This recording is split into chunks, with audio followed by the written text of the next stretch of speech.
Really cool. Okay. Good evening and welcome to the September 23rd, 2025 meeting of the East Long Meadow Town Council. I'll call the meeting to order and ask that we stand for the Pledge of Allegiance. Stop going. Pledge allegiance to the flag of the United States of America and to the republic for which it stands, one nation, under God, indivisible, with liberty and justice for all.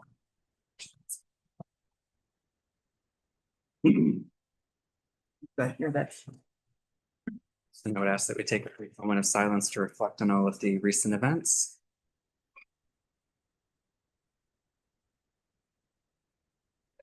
Thank you. In accordance with Mass General Law, this meeting is being recorded by LCAT, and if there's anyone else in the audience recording, if you could identify yourself. Sarah Ferdinand, Reminder Publishing. Thank you, Sarah. What comments? I have one so far.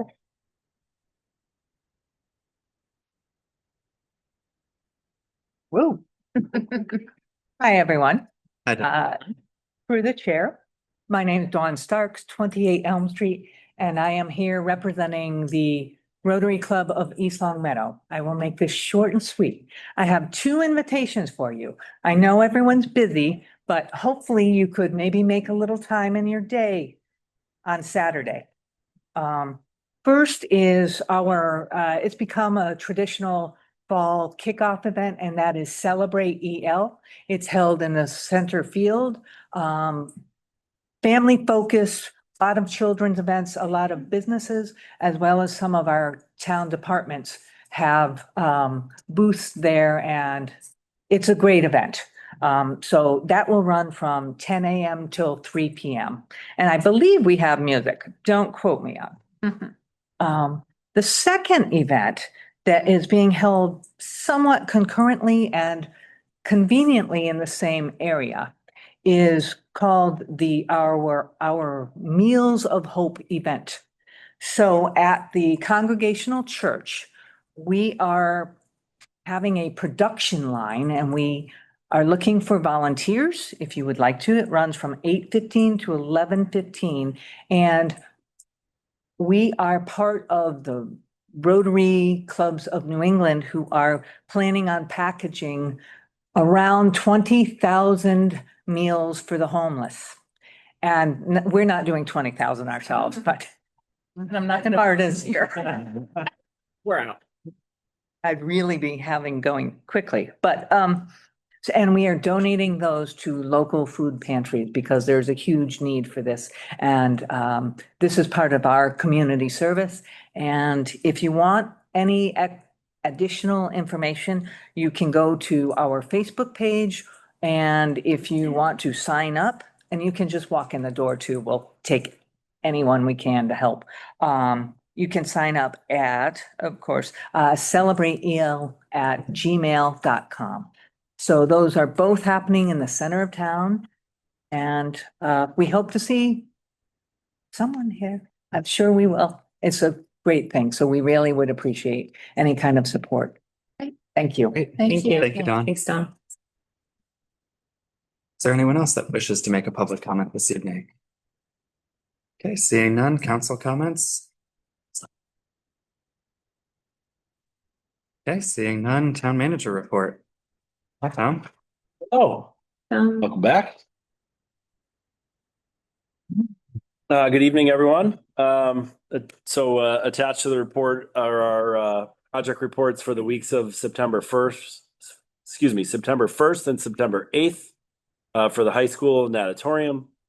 The masons are installing brick on the outside, partitions and drywall are up on individual classrooms. Plumbing, electrical is done in the pool. That's going to get poured early next week. I was fortunate to take a tour last week with our building committee chair, Steve Crucial, and some of the members of Fontaine. And you really don't even need a set of plans anymore to see what you're looking at. You can't imagine how far we've come.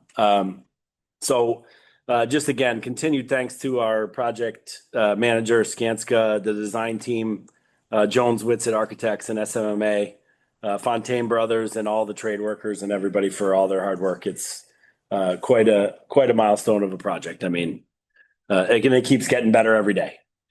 I also want to acknowledge East Long Meadow Fire Department for hosting another well-attended and heartfelt September 11th candlelight vigil.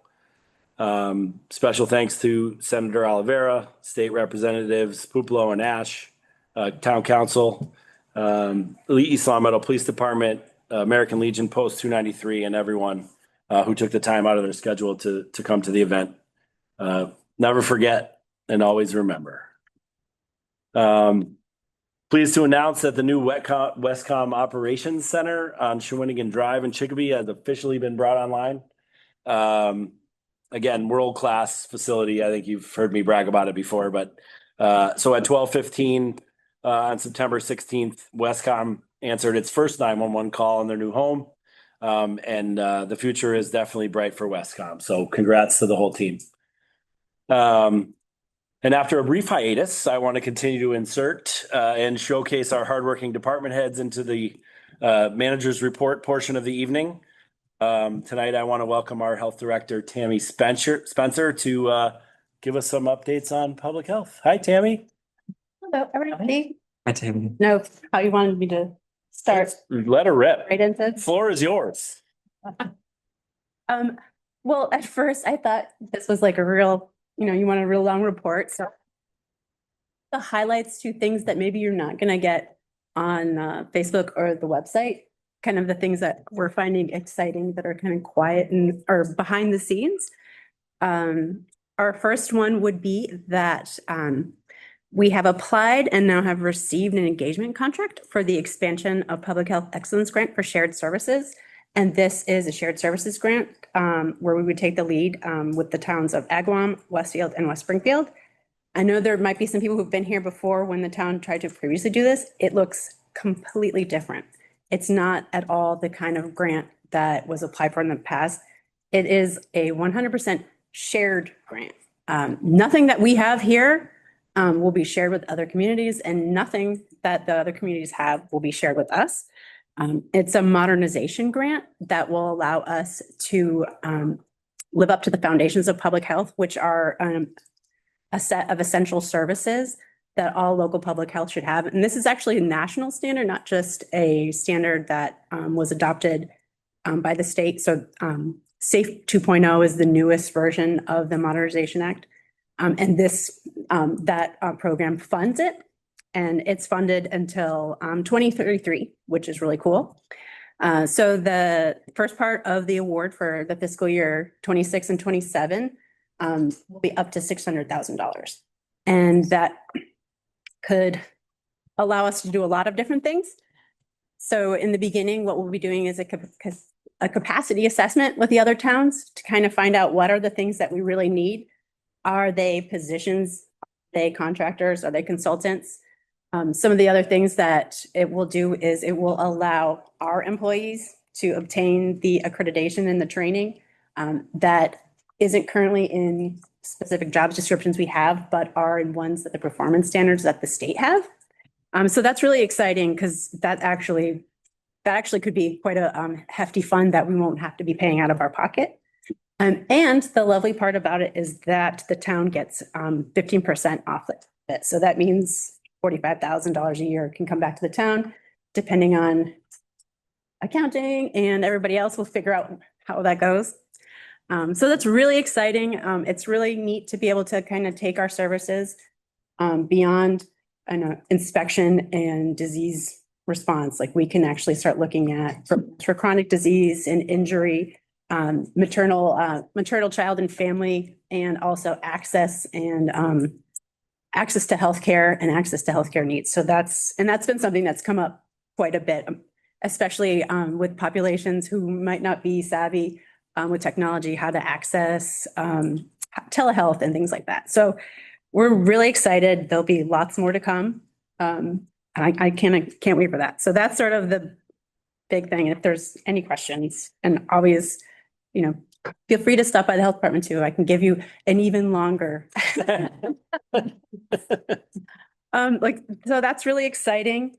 Another, while smaller grant that we received, but I think just as exciting is, got a silly name. It's called the Reduced Reuse and repurpose mini grant through the Massachusetts Reduce, Reuse, Repair Micro Grant through Mass DEP.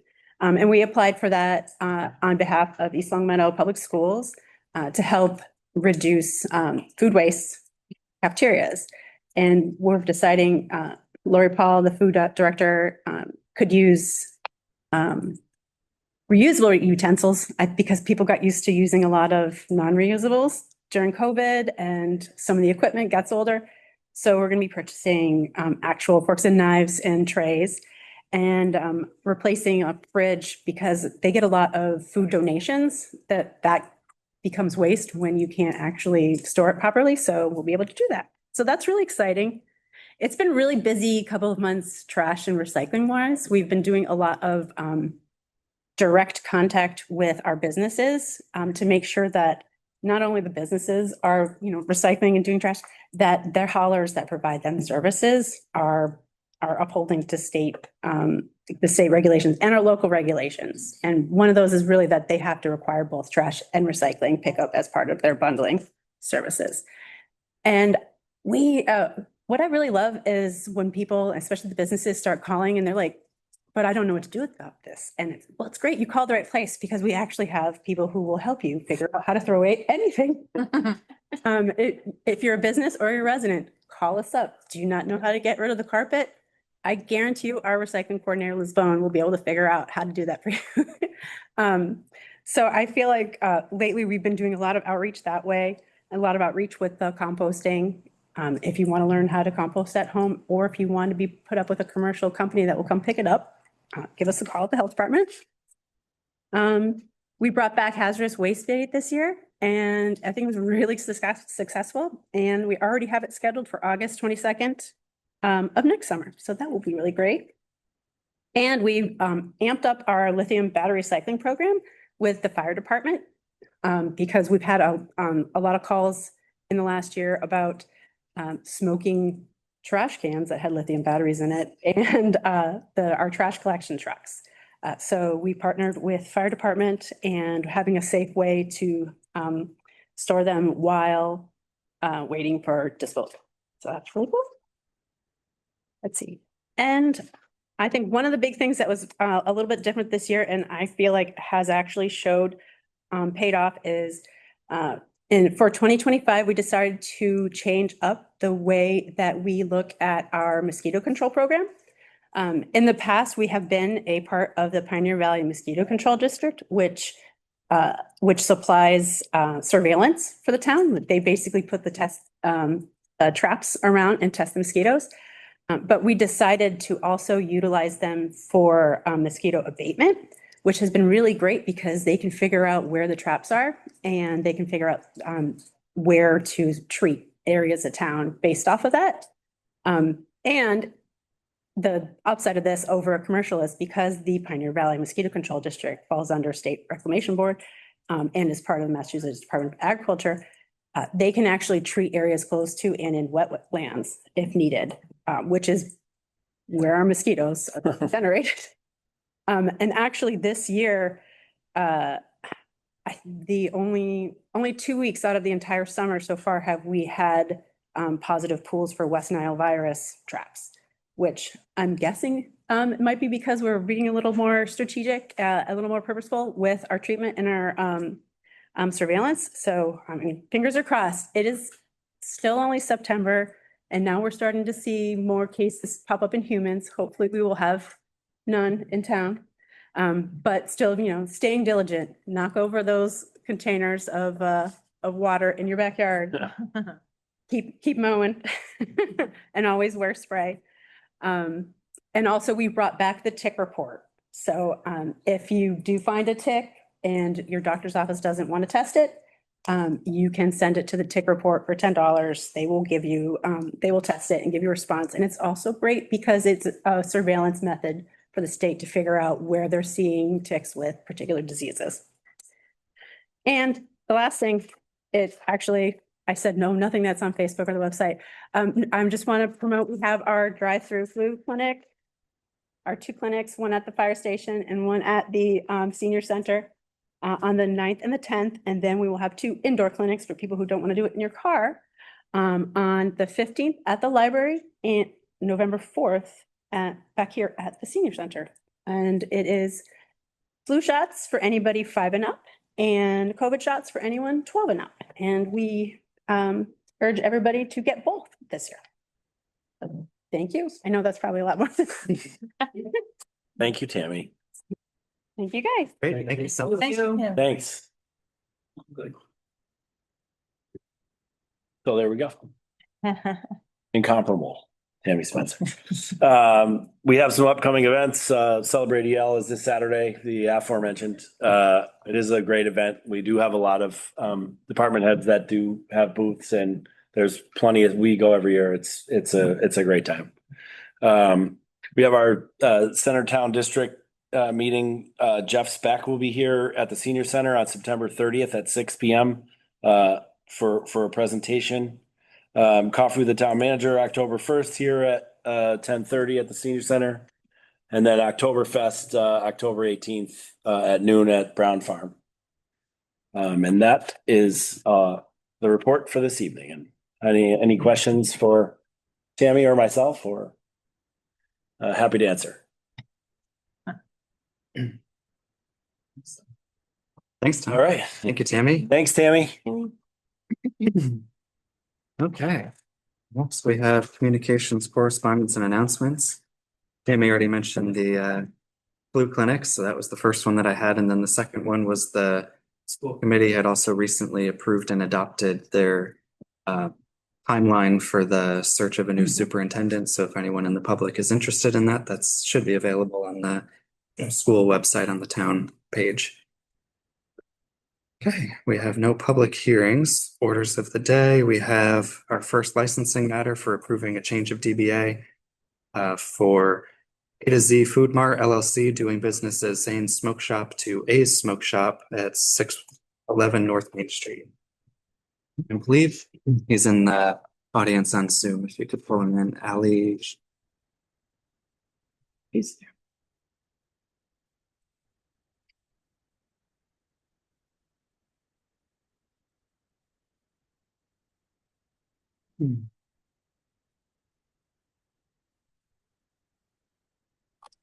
Hello. Good evening. Good evening. This is Ali. Hi, Ali. Thank you for coming. If you wouldn't mind, if you could just provide a brief overview of your request before us this evening for the change of doing business as. Yes. So right now my business it was a Zen Smoke Shop, and right now we're just switching name is Smoke Shop because the last owners who sold me the store, so he requested me get the name because he was opening a new shop, and he have to use that name because that's his family name, and he want me give him that name. So that's why my new name DBA I would like to change to A's Smoke Shop. Okay, great. Does anyone have any questions for the applicant? Okay. If there's no questions, I will entertain a motion then. I make a motion to approve a change of DBA application for A2Z Food Bark LLC, DBA Zane Smoke Shop to A's Smoke Shop, 611 North Main Street. Second. Motion's been made and seconded. Is there any further discussion? Seeing none, all those in favor, please say aye. Aye. Any opposed? Motion passes. Thank Thank you. Thank you. Thank you everyone. Thank you. Thank you. Okay, next under licensing matters, we have an update from licensing committee. Kathy, would you mind providing? Yep, that's me. Thank you. A few weeks back, the licensing subcommittee met to discuss a new provision in Mass General Law that Governor Healy put into law on June the 30th, which it's part of MGL Chapter 138, Section 12D, which permits local boards to allow on-premises wine and malt beverage license holders to trade in that license if they so desire for a non-transferable all alcohol license. In order for that to happen, the local licensing authority must accept that provision of the law, which ultimately the subcommittee recommended that the council go forward this evening and consider that. Essentially, what this new section, which they refer simply to as 12D, allows the license holder who already is permitted to serve wine and malt in their establishment to convert to all alcohol. If they do that, it does not change our quota of licenses. It just allows the license holder the latitude to change to all alcohol. The caveat there is that license is not transferable should the license holder decide down the road he or she wants to sell their establishment. Were that to be the case, the establishment, the new owners could apply for the wine and malt, and once that's established, could down the road do the same thing. But it does not transfer as part of any transaction of sale. If the licensee who takes advantage of the all alcohol down the road has second thoughts, they can revert back to just wine and malt. That's essentially the provisions of it. It sounds a little, there wasn't any rationale in the governor's directive as to why this is in place now. In our town, we only have 2 establishments. Jeannie, just remind me. Yeah, we have, our quota is 5 and in malt on premise and 2 of those are taken. So there's 3 available. Okay, so Wine. shortly after the license meeting, Jeannie sent out a letter to all license holders and attached the actual language of the law, just as a courtesy to let them know. And certainly for the 2 holders in the wine and malt category to make sure they were aware that should they choose, they could apply to convert. Do we know if either of those 2 establishments have reached out? I haven't heard from anybody that Okay, so the letter. that said, first of all, even if they had reached out, it still has to wait till this body takes a vote, which I assume we can do at some point this evening. Are there any questions about what I just enumerated? Well, it's not so much a question, it's more of a comment, I guess. When we have the latitude to do that. If we've used up all of our all alcoholic licenses and a new restaurant comes into town who would really like to benefit from having that opportunity, they could start with the beer and wine Correct, correct, instead of not do anything. correct. Is there a downside? I can't think of one. I can't either. I mean, that wasn't something the committee actually discussed. The fact that of the 5 that we could offer in our quota of 17 various types of licenses, and again, for the public, that is dictated by the most recent population in the state. And the metrics is that for every 1,000 people, Jeannie, we get Very a license. complicated formula. Yes.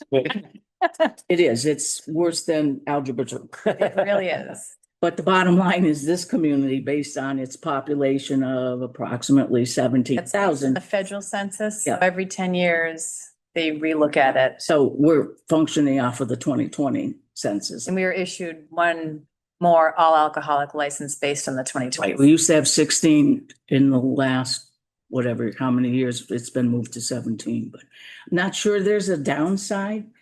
It is a pathway for an individual that has an establishment to get an all alcohol. They just have to be patient and go through the motions. And the steps and apply first for malt and beer and malt or wine and malt.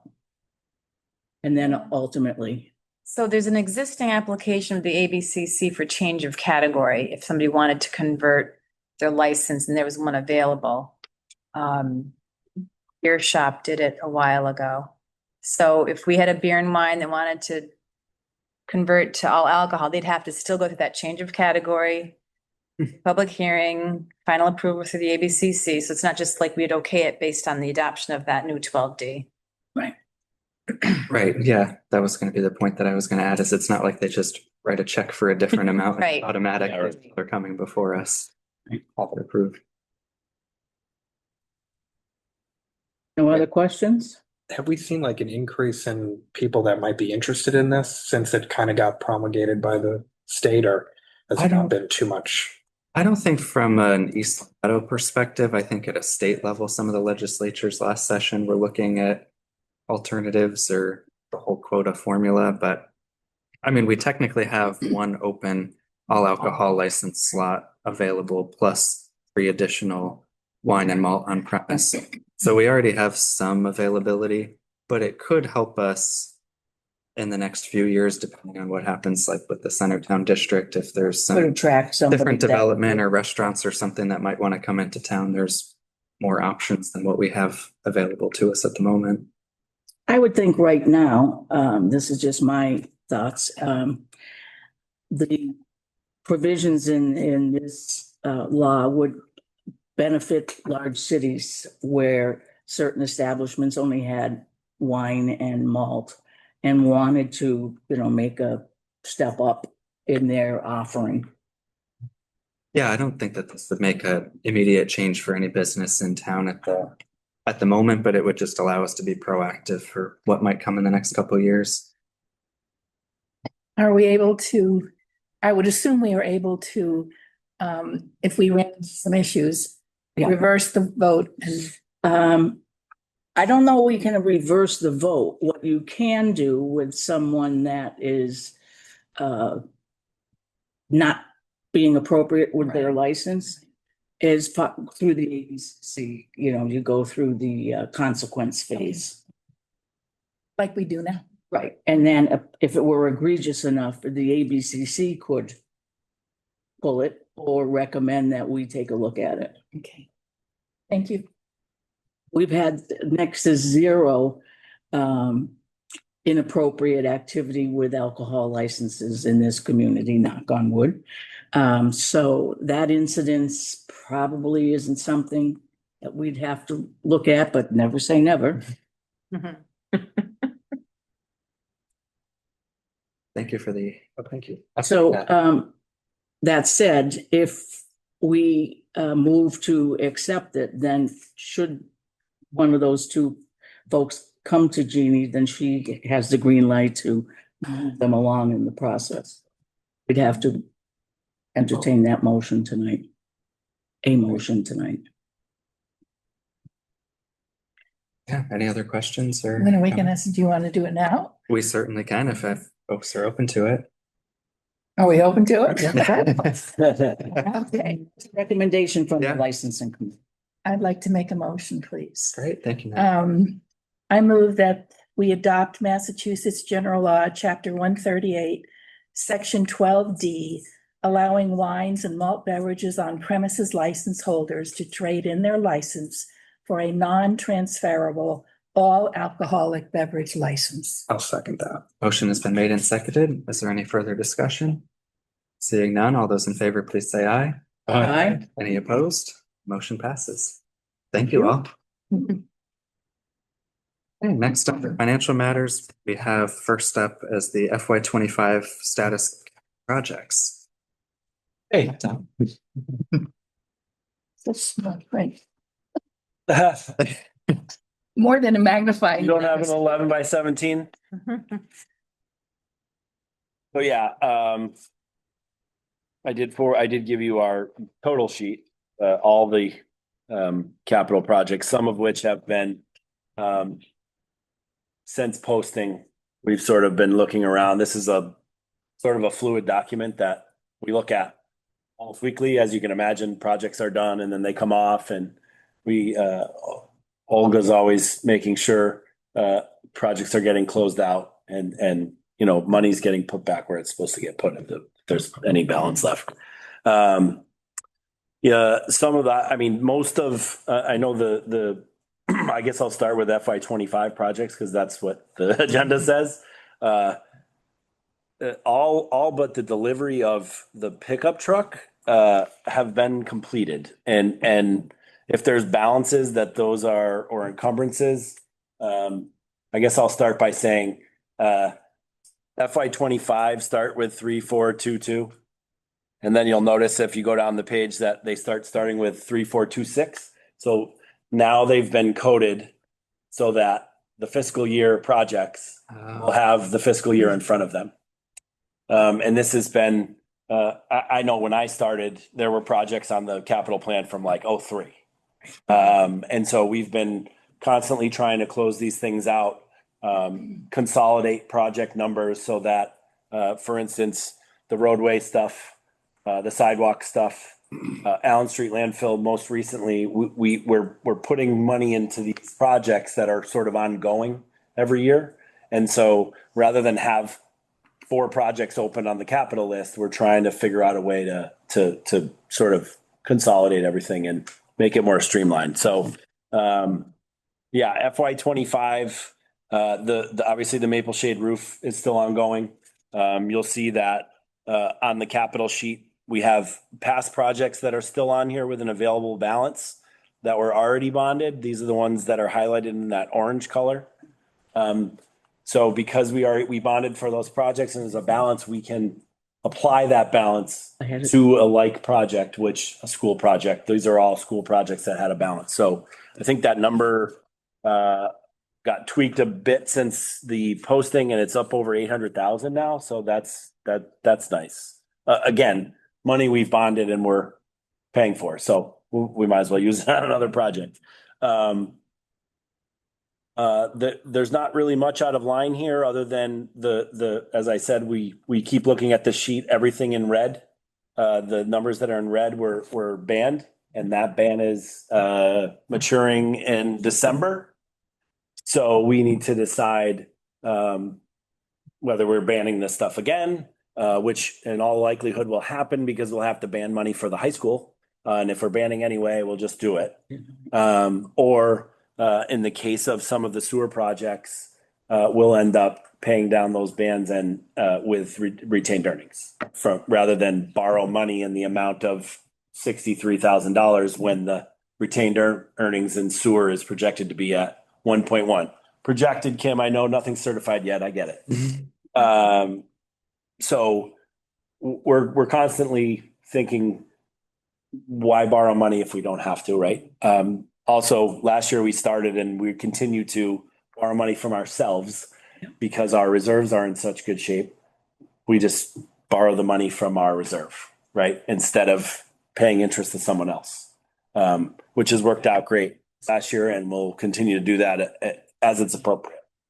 FY 26 capital obviously is only a few months old. Some of those projects have been done, but most of them are still ongoing and will remain on this list until they're closed out. But I don't know if anybody had any specific questions on where we're at, but like I said, I was running through the capital list for 25.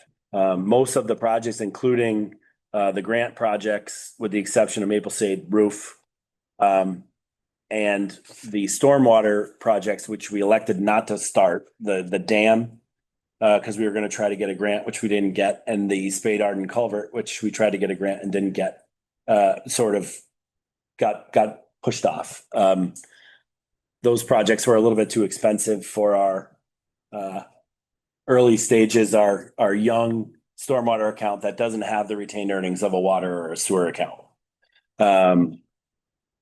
And like I said, the last big pot of money that's out there is the roadway improvements.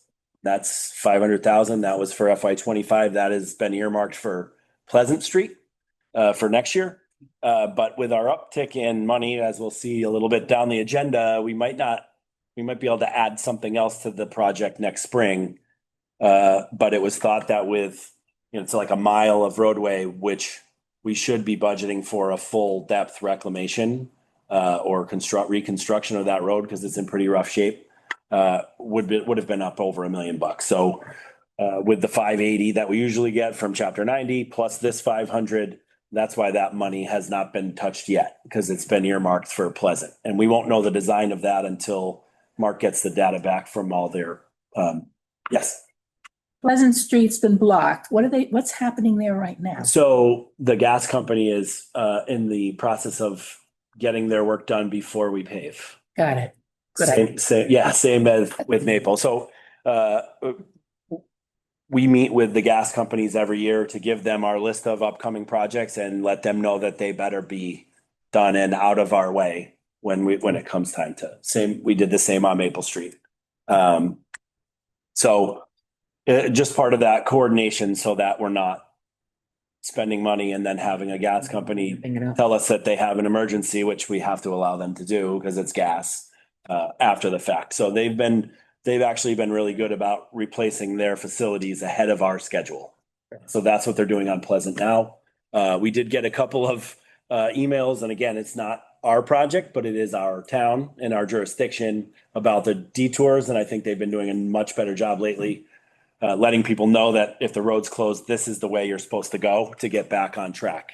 When they had started, we got more than a few calls of people ending up in Connecticut and not knowing how to get to Fenway Golf. So, which if you're not from around here necessarily and somebody takes you off track, can happen pretty easily, I would imagine. School buses were all going over. Yeah. So I don't know if anybody has any questions specifically about any capital projects. But I'm here to answer them all, and Kim's here and Rebecca's here and we're all here. If you have any police or fire questions, it's a Full house tonight. gluttony of department heads tonight. I pulled out all the stops. The only two that I had was first, thanks for the list. It's nice to see them all in one sheet instead of trying to remember what we've done for years.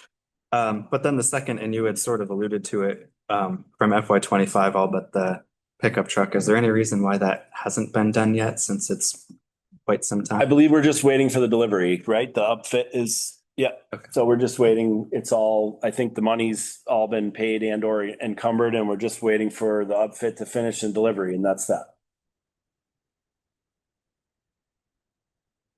Okay. Does anyone else have any other questions or comments? Okay, thank you for that update. Okay. Yeah, no worries.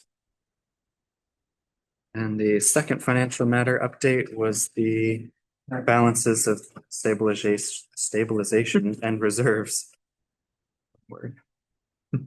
Yeah, so I sort of just forward this along for your information. I guess I just want to keep reiterating how we're making our money sort of work for us, and give more props to the whole financial team, the treasurer's office, Flynn Financial. There's a lot of people taking really good care of our money, and this is just one more sheet that shows that. Great. Yeah, it's nice to see those numbers for sure. Any questions on that? All right. Then next we had accepting donations from the last quarter.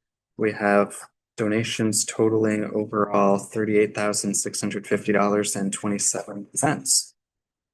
Almost 2 quarters. The manager got a little behind on that. Yes.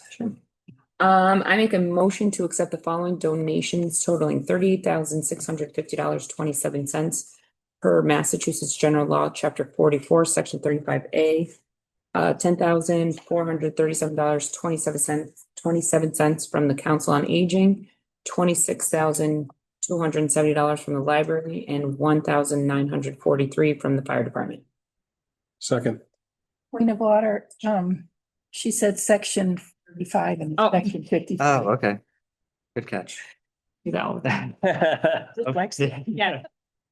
Motion made and seconded for section 53A. Is there any further discussion? The only thing I would add is just thank you to all of those people that Yes. made donations. That's a Yes. significant amount of money. For discussion. Seeing none, all those in favor, please say aye. Aye. Any opposed? The motion passes. Okay, next we have accepting chapter 90 apportionments from the rural roadway funding program, the fair share apportionment and the supplemental apportionment. This was something that I guess we didn't realize that we needed to do it. I think this year, in the past, we always accept chapter 90 funding as part of our overall motions acceptance in our May or June public hearings for accepting the budget. But because we received additional money from these other state things, there's additional motions we needed to make. I think I mentioned when we did that motion that we were waiting for the word letters, which never came. So they're all posted on the website. These numbers are all correct. So I think the backup information is there. But so yeah, I was sort of waiting for the letters, and when they come in, then that's when they come in front of you, and they just didn't. They don't. We're saving paper. I mean, I don't need a letter. So yeah, that's why these are sort of after the fact, but also because we don't usually get all of this. So Right. And as part of that too, I think I had sent you all that puts us at 60% of the way through the tax rate setting process. So this will get us further along once we complete this. Yep. On a great track. Absolutely. So is there a motion? I make a motion to accept the following chapter 90 apportionments to be expended under the jurisdiction of the Department of Public Works and said sum to be reimbursed by the Commonwealth of Massachusetts. $28,075.25 from the Rural Roadway Funding Program. $129,000.99 from the Fair Share Apportionment, and $245,826.95 from Supplemental Apportionment. I'll second it. Motion has been made and seconded. Is there any further discussion? Seeing none, all those in favor, please say aye. Aye. Any opposed? Motion passes. Okay. Next, we have approval of our September 9th meeting minutes. Is there a motion? I make a motion to approve the September 9th, 2025 meeting minutes. Second. Motion's been made and seconded. Is there any further discussion? Seeing none, all those in favor, please say aye. Aye. Any opposed? Passes. Okay, we have no old business. Under new business, our only item is the FY25 metrics from the police and fire departments. This was something I had asked from Tom to work on since our last meeting. Yeah, they can come forward. Yeah. Yeah. It looked like they were ready to move. Get some badges up here.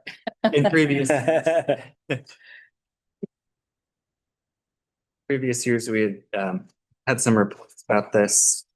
It's been a little while since we've had an update, so I figured it would be good to see if there's any changes, if there's anything that would be notable, worth sharing that I might not be aware of, or if there's just any other general updates from the department. So the floor is yours if you have any. Senior guy. Senior, nice work. Thank you, Chief Beecher. Yes, I don't think there's any real big updates from the police department. Our overall crime numbers are, what you see here is just, straight up numbers of certain criminal charges that have been entered into our record system in FY25. I don't think, though I didn't do a comparison, a long look back to prior years, at least in my tenure here, our numbers have been slightly trending down. And I don't say that in a way like that's happening regionally and nationally. Thank you. And just so in case there's any confusion on this, I apologize for the appearance of this report, but it's just the limitations of both your police chief and the records management system we work with. It's a 1990s era program that stopped developing right after it was born. I'm looking forward to a new system in a year or so where hopefully things can be produced that are a little bit more aesthetically pleasing and easier to understand. But just so you understand, all the numbers you see in here, if you can get past all those zeros, they're all just reflective of a crime that was entered onto a police report over that year. So it does not mean necessarily that somebody was arrested and charged with that crime. This is just reflective of any sort of reports we've received. In terms of the crimes we see that are highest in terms of frequency, our property related crimes, breaking, entering in motor vehicles and, things like that. Those sometimes get solved, but often don't. They're very challenging. In terms of the crimes we see where we most often are making arrests in this town, it's typically shoplifting and domestic violence. And that's been steady since I've been here. That's we have pretty aggressive loss prevention people working right now up in the shopping plazas, and so our shoplifting activity has, though, like, again, I haven't compared, I feel like that's been increasing in terms of the number of arrests or criminal complaints we've been taking out on that. Any other questions? Yes, Counselor.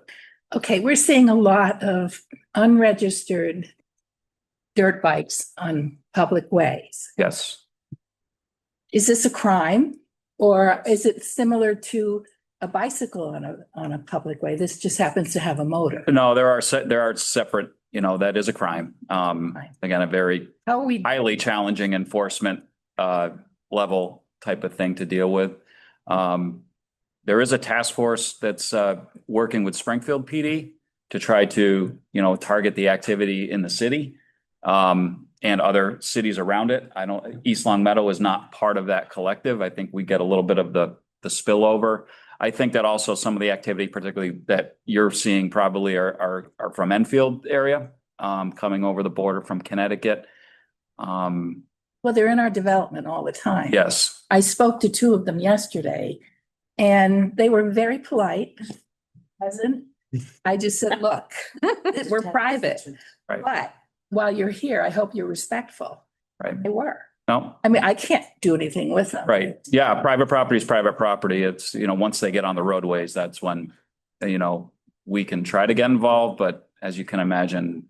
And so I get more excited about that than others. Right. Yeah. The pursuit of anything motor vehicle, much less motorcycle, with likely a juvenile on it, is really discouraged in our industry at this point and reserved for really high risk situations. Gotcha. Thank you. Chief, do you, just as a follow-up to Marilyn's, in a case where you would approach a young person on that, if they were literally breaking the law, do you take possession of the vehicle? If we're taking custody of the person, or we can seize the vehicle, but that's we can't case by case and can't necessarily hold it. Yeah. Until there's a law change, that's going to continue to be a challenge. Is there crime connected with some of these vehicles that get to, that it's hard to catch them? Right. Are they doing bad things? Some of them.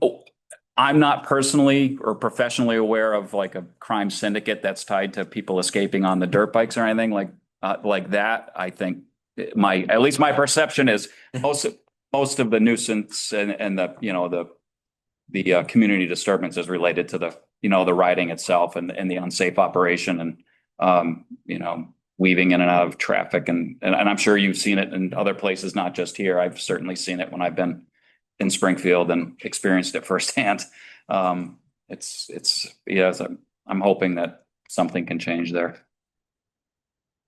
Am I right to assume, based on the format of the report, that even though some of the totals there, might look high for a particular category, it may almost be double counting, because these could be things like from one police report that may have had like 5 things listed on it, like each of these 5 categories, for example. Right. One incident could have 5 different charges. And also you'll see some of these charges seem to repeat themselves. And that has to do with our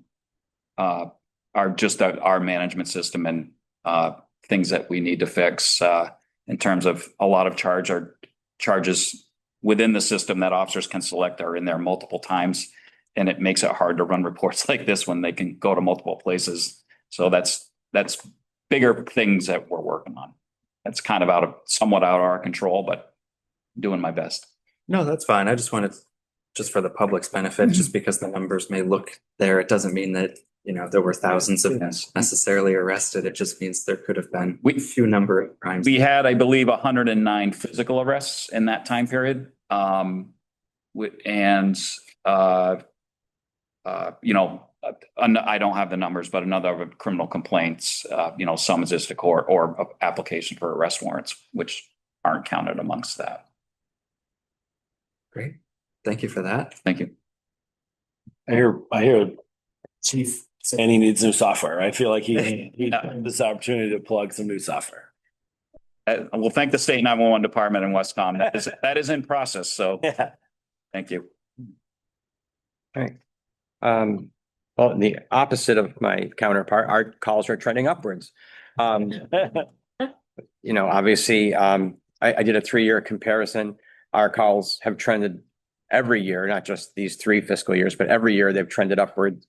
We increase, everything has increased, transports have increased, calls in general.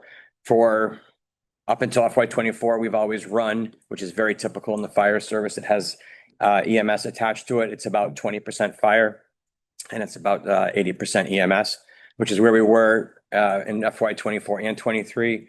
You can see in FY25, we've gone about 16% fire now to 84% EMS, and that's probably where we're going to end up per FY26 as well, looking at just 2 months worth of numbers. This was our busiest August. August was our busiest month on record since we started doing EMS. We did 446 calls last month, which is an amazing amount.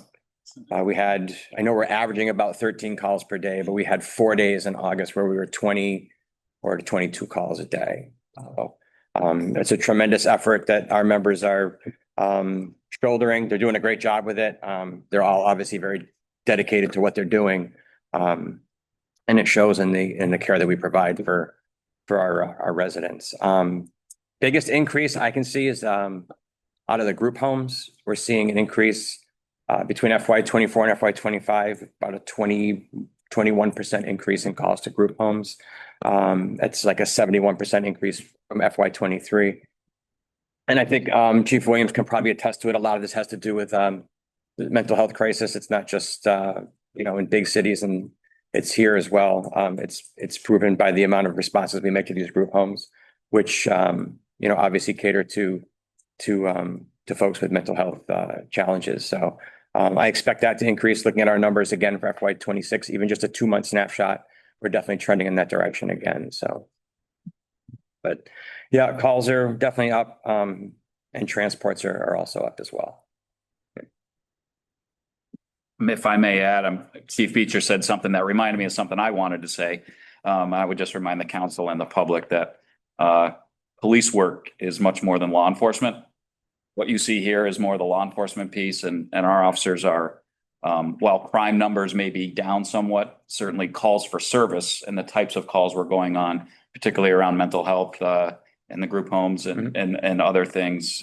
Our officers do get involved in a wide variety of other activities that aren't tracked in this type of report at all, which is a benefit of working in East Long Meadow, because I'd much rather be working in a place where a lot of what we do can't be tracked on a sheet like this and really is a service-oriented part of our job. No, that's a great point. Because I think, as you just said, like, you guys are often responding to some of the calls that fire is going on as well. So we work together a lot. Yeah, I can work well together. Yeah, most of those calls to the group home facilities, it's almost always a fire and a police response. So almost always. Chris, your mutual aid. Yeah. You have 40 calls for this particular report. Is there a pattern or that called to certain communities more than other areas? And is it because they need our equipment?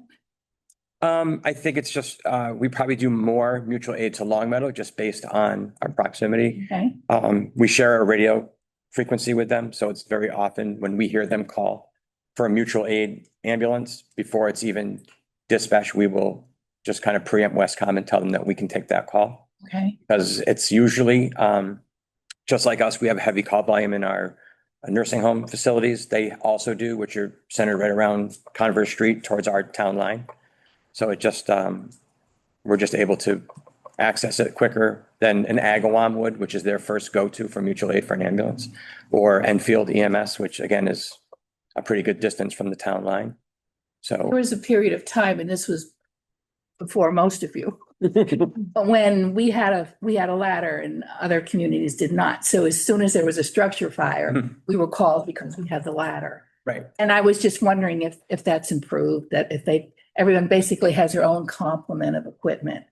Yeah, all of our surrounding communities, with the exception of Summers, has similar equipment that we do. We have a mutual aid agreement, an automatic agreement with I mean, Long it's a Meadow. great agreement, and I'm not challenging. No. But yeah, right now, we're all pretty much, like I said, with the exception of Summers. We all have, we all have engines, ladders, Perfect. yeah, and EMS as well. So Great. Thank you. we finally caught up to everybody and they've kind of all caught up.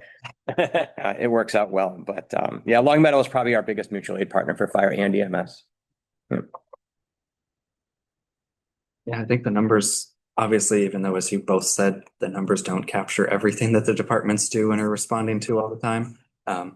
Just when you take the numbers and divide it by the number of days in a year, there's a lot of activity going on every day in town. So it's nice to have your teams working hard on that. So thank you. Thank you. Other questions or comments? No, just thank you.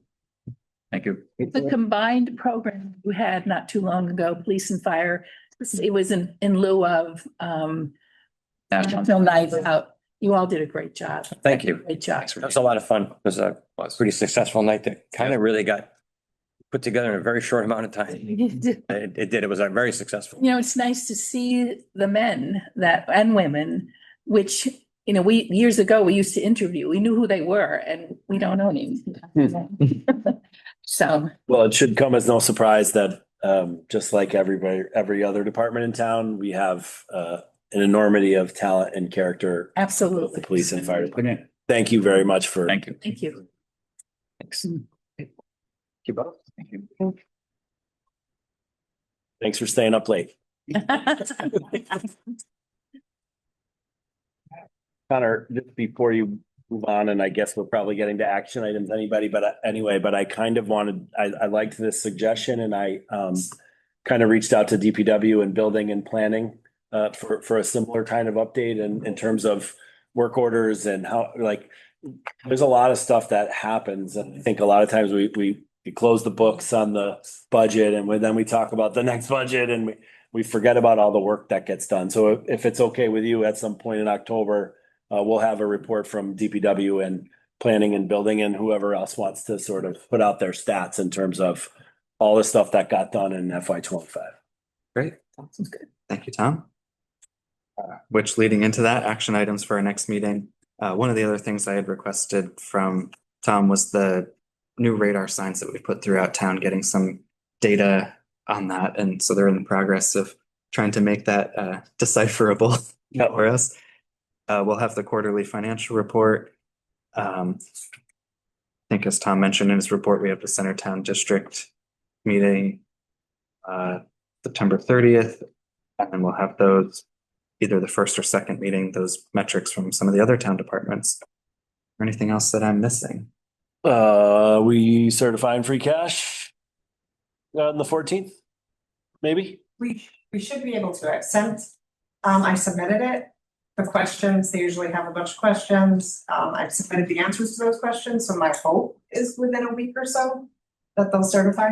And you don't meet till the 14th, right? Right. Because of the calendar? I Okay. think last year we got like a email randomly on the 11th or something for our meeting, so.